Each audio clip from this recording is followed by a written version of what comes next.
Can we talk about this Rane One for a second? I haven't talked about it yet, and I wanna give you my 2 cents. I just want to give you my 2 cents on the whole thing. It's cool. I like it. We'll talk about the good stuff first, okay? I like to do the good stuff first. So they're motorized platters. They're 7 inches, 7.5 inches, or something like that. So it's a good size, right? Great faders on it. You got the Mag 4 Crossfader, which is, so this isn't like the first of its kind, right? You know, these motorized platters, like you had the Newmark NS7, but the NS7 was over 10 pounds heavier, right? This one weighs 23.5 pounds, and the NS7 weighed 34.6 pounds, over 10 pounds heavier. So that's a big upgrade because that NS7 was like a beast, especially in a case. It's like over 40 pounds. Like, oh my God. So it's 10 pounds lighter than that, but you still have the motorized platters. And then unlike the NS7, it has legit faders where you can really cut on this thing. Like that Mag 4 is legit. So that's really cool. I love the pads on it. I love the layout. Most of the layout. But I have 2 main problems with this thing. Like 2 main problems. 2 main things. And this is the reason why I won't recommend this shit. I won't. I can't get behind this thing. I just can't. I can't. I don't like my final verdict is I don't like it, and I'm going to tell you why. There's 2 reasons. 2 reasons why I don't like this. Number 1, they missed the boat big time with this one thing. They did not put onboard effects on it. They didn't. How? Like, how did you not? Like, Rane, how did you not put onboard effects on this? How did you not? Like, Pioneer just came out with the SRT, right? Not just, well, a year ago, whenever it was. But, like, they came out with the SRT, right? Super legit. Not motorized platters, but CDJ platters, legit. And it has its own onboard effects, like internal effects. If you guys don't know what I mean by that, there's onboard effects that are built into a mixer, right? And S9 has it, S7 has it, S11 has it, 900 has it, you know, Rane, all the Rane 72, 70, all those have it, right? The SRT has it as a controller. It's the only controller, to my knowledge, that there's probably another one. Don't quote me on that. But regardless, like they have built-in effects where the effects are built into the mixer, and those are the best kind of effects because they just work the best. Like they literally, like everything is super, super, super accurate. They're not digital. They're like analog effects, right?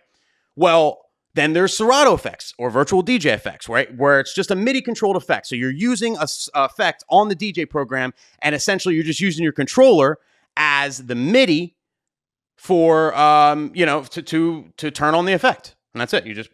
And you turn it on, and you're just using the Serato or virtual DJ or whatever program you're using, their effects. And the digital effects fucking suck. They suck. They're awful. All of them. Like, I don't care what program you use. You got to agree with me. They fucking suck. Okay, they do. And the Rane One only uses digital effects. They have the cool toggles. They have the cool little things. That's great.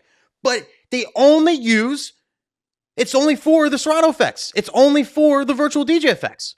Wow. That's awful. That's all. So that's like a cool looking controller with, it looks like almost like an S9 in a controller. So if you're not like, if you're kind of new to DJing and you're like, oh man, like I can't afford turntables and S9, but I can get this. People are getting duped into buying this, and then they don't realize that the effects fucking suck. You have to use digital effects on it. Why wouldn't you put onboard effects?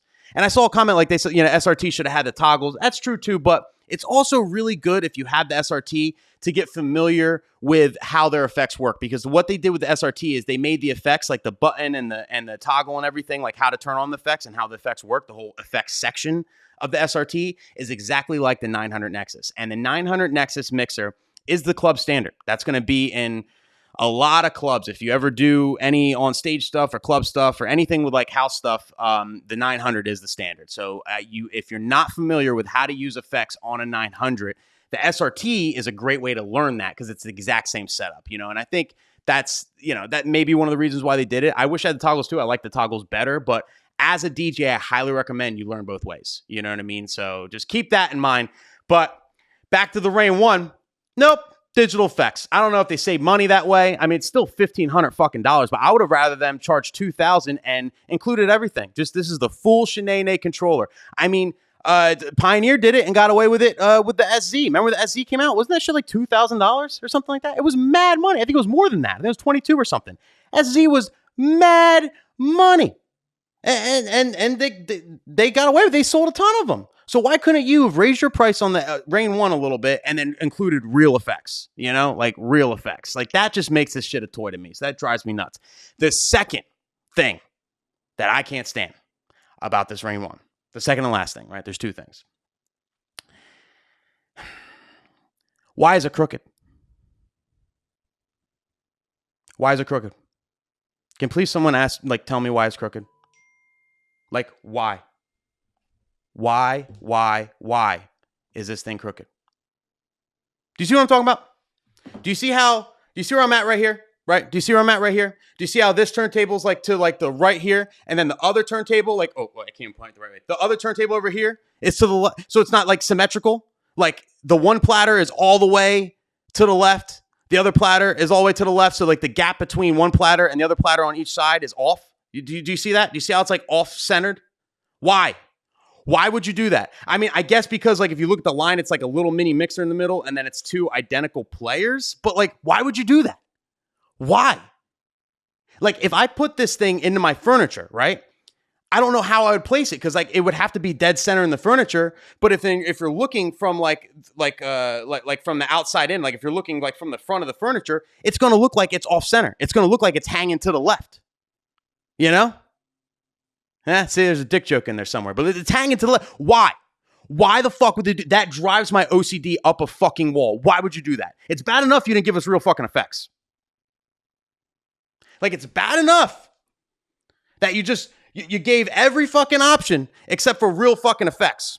Real analog, real deal fucking built-in effects that real DJs would use, right? So that just tells me that you're just like, oh, whatever. They won't notice. This is for this. That just tells me that this entire controller is just for like beginners that want to look like they're spinning real vinyl. Beginners that want to look cool.